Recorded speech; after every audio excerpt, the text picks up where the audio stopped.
बिस्मिल्लाहिर्रहमानिर्रहीम। अस्सलाम वालेकुम व्यूअर्स, कैसे हैं आप सब लोग। आज हम बनाएंगे डोनट्स एकदम बेकरी स्टाइल में। इसी तरह के सुपर सॉफ्ट और फ्लफ़ी डोनट्स आप भी घर पर बना सकती हैं अगर आप रेसिपी को स्टेप बाय स्टेप फॉलो करेंगे।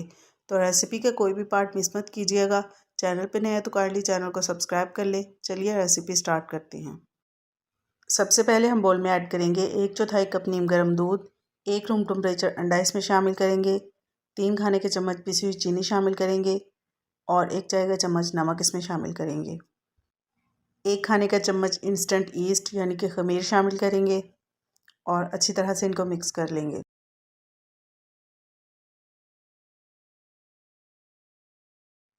डो बनाने के लिए हमें चाहिए 2 कप मैदा, जो कि वज़न में तकरीबन 300 ग्राम है, और इसको हम छान कर इस्तेमाल करेंगे।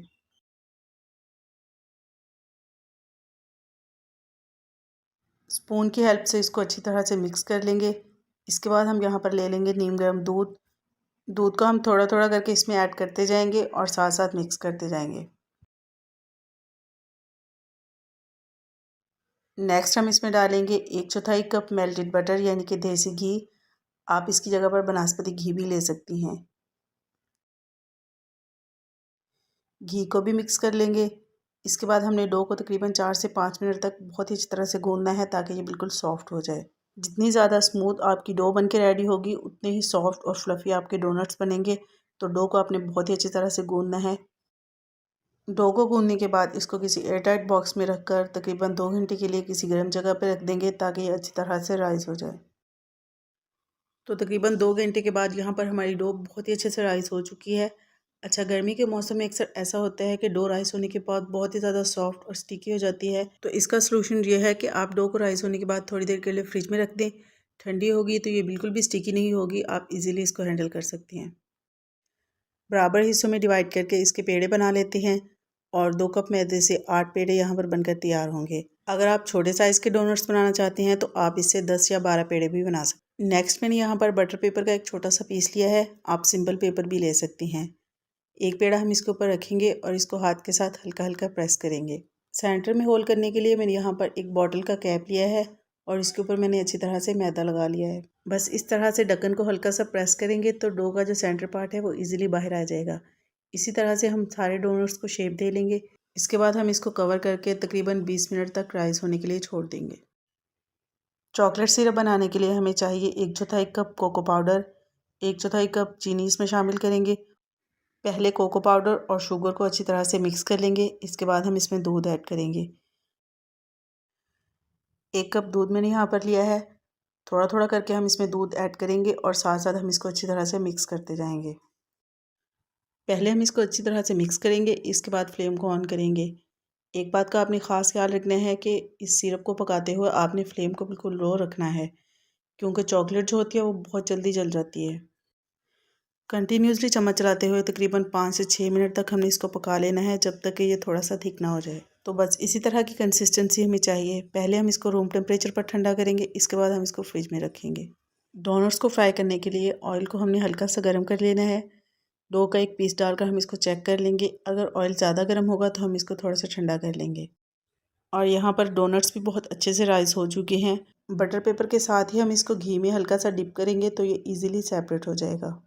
वैसे अगर आप चाहें तो हाथ से उठाकर भी डाल सकती हैं, लेकिन इस तरह से थोड़ा मुश्किल लगेगा और डोनट्स की शेप भी ख़राब हो जाएगी। बहुत ही हल्के हल्के से बबल्स ऑयल में बन रहे हैं, तो आपको अंदाज़ा हो गया होगा कि मैंने फ्लेम को बिल्कुल लो रखा हुआ है। तकरीबन 20 सेकंड के बाद हम इनको टर्न कर देंगे। इसी तरह 15 से 20 सेकंड के बाद हमने इनको टर्न करते जाना है, जब तक इनके ऊपर अच्छा सा लाइट गोल्डन कलर ना आ जाए। एक बात मैं यहाँ पर आपको बताती चलूँ कि अगर एकदम लो फ्लेम पर आप इनको फ्राई करेंगे तो इनका कलर भी अच्छा आएगा और अंदर से बिल्कुल सॉफ्ट और फ्लफ़ी बनेंगे। लेकिन अगर आप फ्लेम को हाई कर देंगे तो बहुत जल्दी इनके ऊपर गोल्डन कलर आ जाएगा और ये अंदर से कच्चे रह जाएंगे। तकरीबन 4 से 5 मिनट लगे हैं और यहाँ पर हमारे डोनट्स बहुत ही अच्छे से फ्राई हो चुके हैं। बाकी डोनट्स को भी हम इसी तरह से फ्राई कर लेंगे। सारे डोनट्स को फ्राई करने के बाद मैंने ठंडा कर लिया है। बहुत ही ज़्यादा सॉफ्ट और फ्लफ़ी ये डोनट्स बनकर तैयार हुए हैं और इनको बनाने में ज़्यादा टाइम भी नहीं लगता है।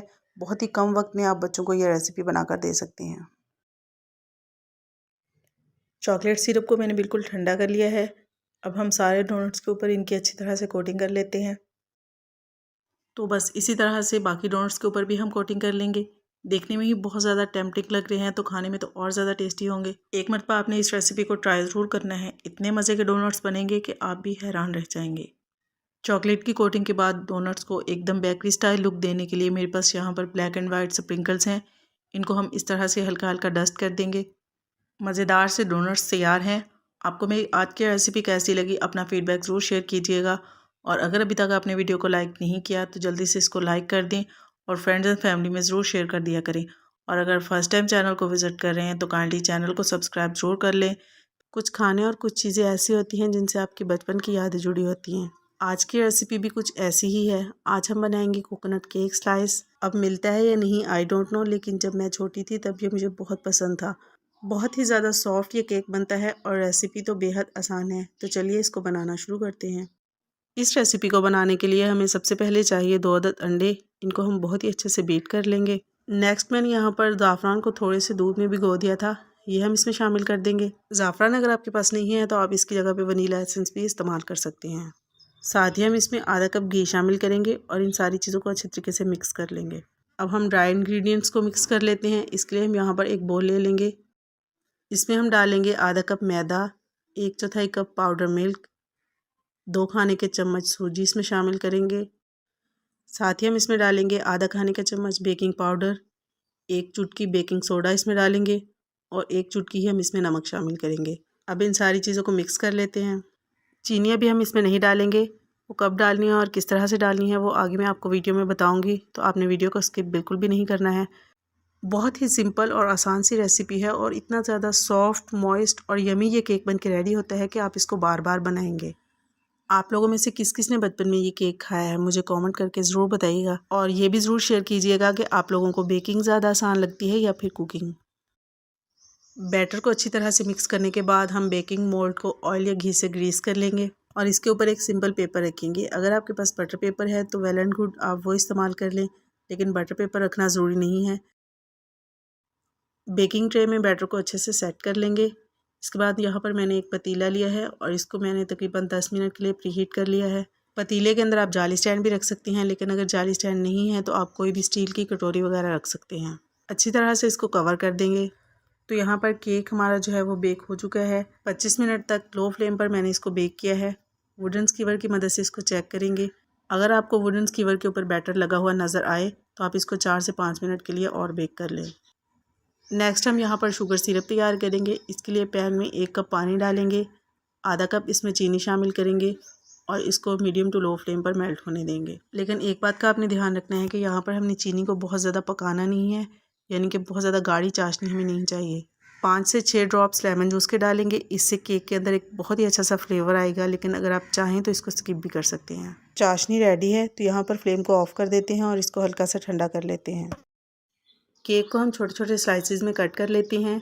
एजेस अगर आप रिमूव करना चाहते हैं तो ठीक है, लेकिन अगर नहीं करना चाहते हैं तो कोई मसला नहीं है, ऐसे ही रहने दें। शुगर सिरप को मैंने यहाँ पर ठंडा कर लिया है, लेकिन बिल्कुल ठंडा नहीं किया है, अभी ये नीम गर्म है। केक के स्लाइसेस को हम 1 बाय 1 इसमें डिप करते जाएंगे और अच्छी तरह से डिप करने के बाद हम इसको 1 से 2 मिनट के लिए ऐसे ही छोड़ देंगे। नेक्स्ट मैंने यहाँ पर लिया है क्रश्ड कोकोनट, यानी कि नारियल का बुरादा। सारे स्लाइसेस के ऊपर हम इसकी अच्छी तरह से कोटिंग कर लेंगे। ये केक स्पेशली बच्चों को बहुत ज़्यादा पसंद आते हैं, तो आप इनको लंच बॉक्स के लिए भी बना कर दे सकते हैं। तो बस इसी तरीके से हमने सारे स्लाइसेस के ऊपर नारियल की अच्छी तरह से कोटिंग कर लेनी है। ये थी बहुत ही मज़ेदार सी कोकोनट केक स्लाइस की रेसिपी। आई होप आपको पसंद आई होगी। अपना फीडबैक ज़रूर शेयर कीजिएगा और एक बार आपने मेरे कहने पे इस रेसिपी को ट्राई ज़रूर करना है। इतना यमी ये केक बनता है कि आप इसको खाते ही रह जाएंगे। आज हम बनाएंगे caramel egg pudding without oven. बेहद आसान तरीके से हम इसको बनाएंगे, जबकि खाने में ये बहुत ही डिलीशियस और हेल्दी होती है। तो वीडियो को स्टेप बाय स्टेप देखिएगा ताकि आप मुझसे भी बेहतर इस रेसिपी को बना सकें।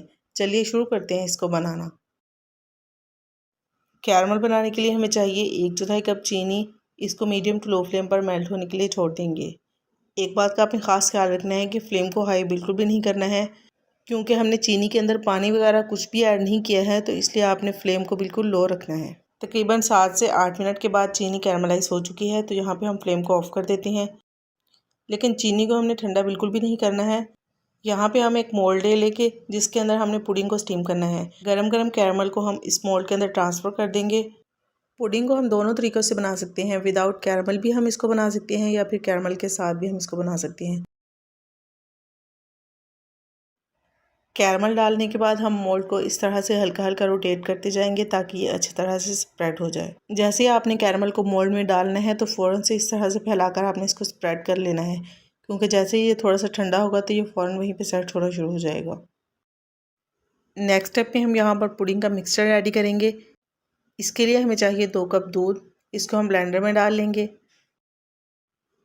4 अंडे इसमें शामिल करेंगे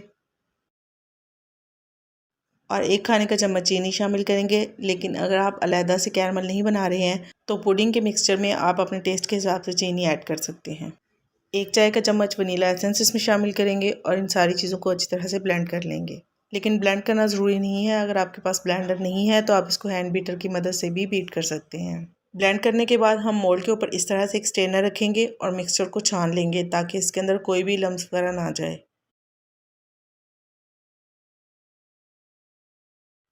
अब हम इसको अच्छे तरीके से अल्मुनियम फ़ॉइल से रैप कर देंगे। अक्सर ऐसा होता है कि घर में अल्मुनियम फ़ॉइल नहीं होता है, तो इसके लिए आपने परेशान बिल्कुल भी नहीं होना, कोई मसला नहीं है। आप इसको किसी भी ढक्कन से अच्छी तरह से कवर कर सकते हैं, लेकिन ढक्कन ऐसा होना चाहिए जिससे ये अच्छी तरह से कवर हो जाए, कोई भी स्टीम वगैरह अंदर ना जाए। पुडिंग को स्टीम करने के लिए मैंने यहाँ पर पानी बॉयल होने के लिए रख दिया था। इसके अंदर मैंने कटोरी रखी है। कटोरी रख लें या फिर जाली स्टैंड रख लें, कुछ भी आप रख सकते हैं। ढक्कन के साथ इसको अच्छी तरह से कवर कर देंगे ताकि स्टीम बर्तन से बाहर ना आ जाए और मीडियम टू लो फ्लेम पर तकरीबन 20 से 25 मिनट के लिए हम इसको स्टीम कर लेंगे। 20 मिनट के बाद मैंने यहाँ पे फ्लेम को ऑफ़ कर दिया था और 5 मिनट के लिए इसको कवर करके इसी तरह से छोड़ दिया था।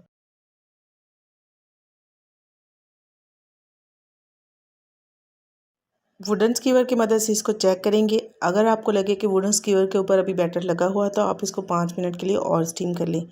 लेकिन यहाँ पर देखें कोई भी बैटर नहीं लगा हुआ है, तो मतलब हमारी पुडिंग रेडी हो चुकी है। लेकिन अभी फ़ौरन से हम इसको डीमोल्ड नहीं करेंगे, पहले हम इसको रूम टेम्परेचर पर ठंडा करेंगे।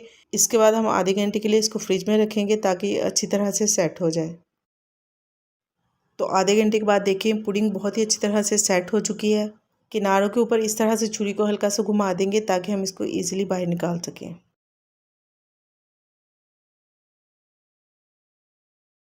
कम टाइम में बनने वाली बहुत ही आसान सी हेल्दी रेसिपी है जो कि बच्चों और बड़ों को सभी को बहुत पसंद आती है। स्पेशली 4 to 5 मंथ्स में जब बेबी को सॉलिड स्टार्ट करवाया जाता है, this is one of the best meal जो आप बच्चे को दे सकते हैं। तो ये थी बहुत ही आसान सी कैरमल एग पुडिंग की रेसिपी। और पुडिंग का टेक्सचर बिल्कुल जेली की तरह होता है। जिस तरह बच्चे जेली बहुत शौक से खाते हैं, इस तरह पुडिंग भी बच्चों को बेहद पसंद आती है। आप लोग एक बार इस रेसिपी को ट्राई ज़रूर कीजिएगा, आपको बहुत पसंद आएगी। रेसिपी अच्छी लगे तो इसको लाइक कर दें और साथ ही साथ दोस्तों में शेयर ज़रूर कर दिया करें। आज हम बनाएंगे कोकोनट चॉकलेट बॉल्स, जो कि टेस्टी होने के साथ साथ हेल्दी भी है।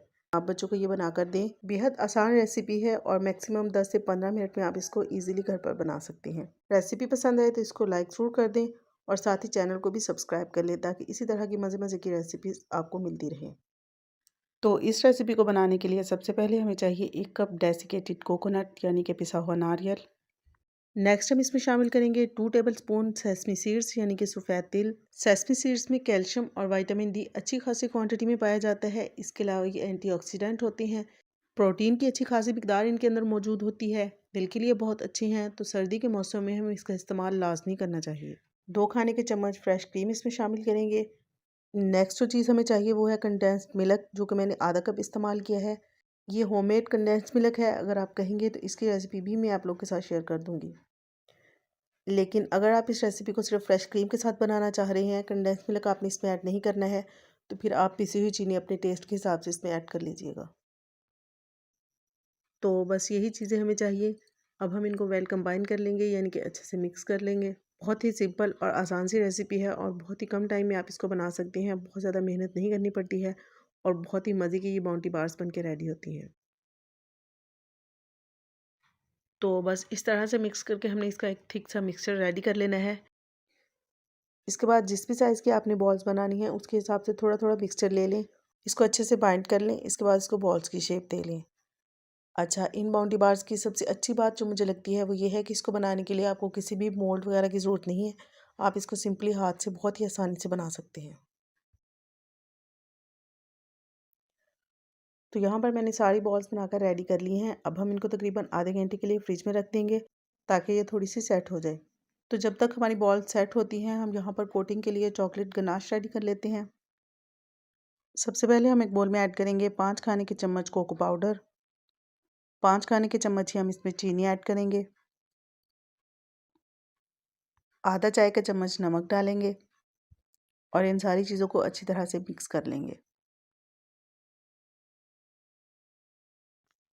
अच्छी तरह से मिक्स करने के बाद नेक्स्ट हम इसमें 1/4 कप मेल्टेड बटर या फिर घी ऐड करेंगे और इसको भी अच्छे से मिक्स कर लेंगे।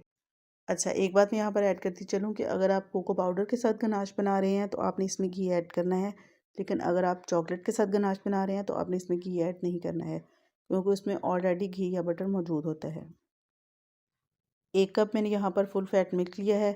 इसको थोड़ा थोड़ा करके ऐड करते जाएंगे और साथ साथ मिक्स करते जाएंगे ताकि इसके अंदर कोई भी लम्स वगैरह ना बने।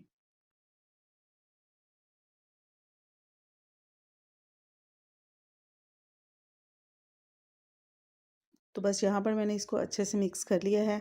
अब हम इसको एक पैन में डाल देंगे। अच्छा, इस सिरप को बनाते वक्त आपने एक बात का ख़ास ख्याल रखना है कि आपने फ्लेम को बिल्कुल भी हाई नहीं करना है, क्योंकि चॉकलेट बहुत जल्दी जल जाती है। बिल्कुल लो फ्लेम पर आपने इसको तकरीबन 6 से 7 मिनट तक पकाना है, जब तक कि ये थिक ना हो जाए। मिक्सचर को पकते हुए तकरीबन 6 से 7 मिनट हो चुके हैं और यहाँ पर आप देख सकते हैं कि इसका कलर भी काफ़ी डार्क हो गया है और ये काफ़ी थिक हो गया है और इसके अंदर एक बहुत ही ज़बरदस्त सी शाइन आ गई है। तो यहाँ पर अब हम फ्लेम को ऑफ़ कर लेंगे और इसको रूम टेम्परेचर पर ठंडा कर लेंगे। अच्छा, ठंडा करना इसलिए ज़रूरी है क्योंकि अगर गरम-गरम सिरप में हम कोकोनट बॉल्स को ऐड करेंगे तो वो थोड़ी-सी मेल्ट हो जाएँगी। अच्छा, नेक्स्ट जो चीज़ इसके अंदर जाएगी वो है पीनट। इसको ड्राई रोस्ट करके मैंने इस तरह से मोटा-मोटा क्रश कर लिया है। अच्छा, ज़रूरी नहीं है कि आप इसमें पीनट्स ही ऐड करें। जो भी ड्राई फ्रूट आपको पसंद हो वो आप इसमें ऐड कर सकते हैं। अच्छी तरह से मिक्स करने के बाद जो कोकोनट बॉल्स हमने रेडी की थी, उसके ऊपर हम अच्छी तरह से इसकी कोटिंग कर लेंगे। तो बस इसी तरीके से हम सारी बॉल्स के ऊपर कोटिंग कर लेंगे। कोटिंग करने के बाद हम इन बॉल्स को एक ट्रे के अंदर रखते जाएँगे। इसके अंदर मैंने बटर पेपर बिछा लिया है। अगर आपके पास बटर पेपर नहीं है तो आप सिंपल ट्रे को किसी ऑयल या घी वगैरह से ग्रीस कर लें।